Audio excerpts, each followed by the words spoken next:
Let me ask you something. If I stopped you right now and said, "Tell me what you're really good at," how long would you need? Now compare that to this question. What are you really bad at? Most people answer the second one instantly. That's not because you lack strengths. It's because you were never trained to see them. And that's where Milo begins. Milo didn't know. People kept asking him the same question. What are you good at? He paused, waited. Nothing came. But when they asked what he wasn't good at, the answer came immediately. And that's when Milo wondered, what if the answer was there all along? What if I've just been looking in the wrong direction? Most of us are experts in our weaknesses. We know them in detail. We track them. We work on them. Our strengths? They're vague, unclear, often invisible, especially to ourselves. In this clip, you'll learn why that happens, why it costs you more than you think, and how to start seeing your strengths clearly without ego or fluff. This isn't soft self-help. It's about performance, energy, and impact. Step 1, the weakness trap. Milo stood at a crossroads. One path felt familiar. Work on weaknesses, fix what's broken, become well-rounded. He had walked that path for years, tried harder, pushed through, improved a little, still felt stuck. The other path looked different, less traveled, uncertain, and strangely, lighter.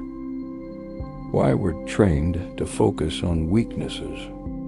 In school, university, and work, the message is consistent. Find the problem, fix it, improve what's missing. So we get feedback lists of development areas, goals focused on gaps, performance reviews centered on deficits. The result? We become very good at naming what's wrong and very bad at naming what's right. Positive psychology changes the question. Instead of asking, "What's wrong with you?" it asks, "What works and how do we use that more?" Not to ignore weaknesses, but to stop letting them define us. What research shows, short and clear. Decades of research show people who know and use their strengths regularly are more engaged, more productive, more resilient under stress, more likely to grow and stay in their roles. In short, strengths aren't nice to have. They're essential. Milo realized something important. This wasn't soft thinking. It was practical and powerful. Step 2. When you bet on your strengths, the question that stops you, ask yourself again, what am I really good at? If your mind hesitates, that's normal. You weren't trained for this question. Milo noticed it too. Weakness, instant answer. Strength, silence. The problem with fixing weaknesses, trying to fix weaknesses, can make you okay at many things. But excellence rarely comes from turning a 3 into a 5. It comes from turning an 8 into a 10. Milo tried to be good at everything. Instead, he became great at nothing. Strengths are patterns, not skills. Strengths aren't just things you can do. They're patterns of thinking, feeling, behaving, things you do naturally, often without noticing, often without effort. That's why they're so powerful and so easy to overlook. Step 3. Reflection. Milo paused. When did he feel most alive, helping others find their way, exploring new paths, noticing what others missed? The moments weren't random. They formed a pattern. Take a breath. This isn't a test. Just notice. When do you feel energized? What comes easily to you? Where do others rely on you without you trying? Write nothing if you want.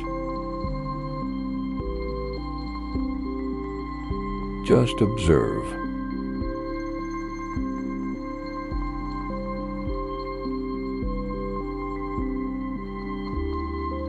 Step 4. Crossing the threshold. Milo's decision. Milo felt it.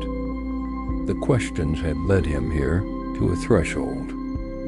On the other side, understanding, clarity, direction. He took a breath and stepped forward.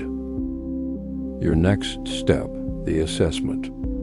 To continue, you'll choose a strengths assessment. If you want an easy, science-based starting point, we recommend the Big 5 IP-50. It's completely free. You can take it directly on the Strength Hack website. And it only takes about 10 to 15 minutes. It's a solid, research-backed way to get your first clear picture. Take it now at strength-hack.com/assessment. You can also explore other well-known strengths models. CliftonStrengths, for example, offers an in-depth profile of 34 distinct talent themes and is widely used in leadership and team development.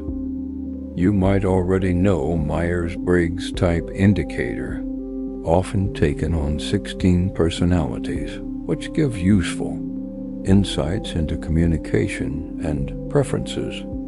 And there's Via Character Strengths, a free assessment focused on values and character. Here's the important part. What matters isn't which assessment you choose. What matters is that you start seeing yourself through a strengths lens. Milo chose CliftonStrengths, not because it was better, but because it spoke to him. He wanted to understand his talents in depth, how they show up, how they interact, and how they shape the way he works with others. He answered honestly and began to discover what had been there all along. The journey had begun. If this way of looking at strengths resonates with you, this is just the beginning. In the next chapters, Milo will discover how strengths interact, how they can overdo, and how teams become more than the sum of their parts. Follow this journey. Give this channel a follow to keep track of Milo. Like this episode if it helped you see yourself a little more clearly. Not for Milo, for you. Final takeaway. You don't lack strengths. You lack language, perspective, and practice seeing them. This lesson wasn't about fixing you. It was about recognizing what already works. And this is just the beginning.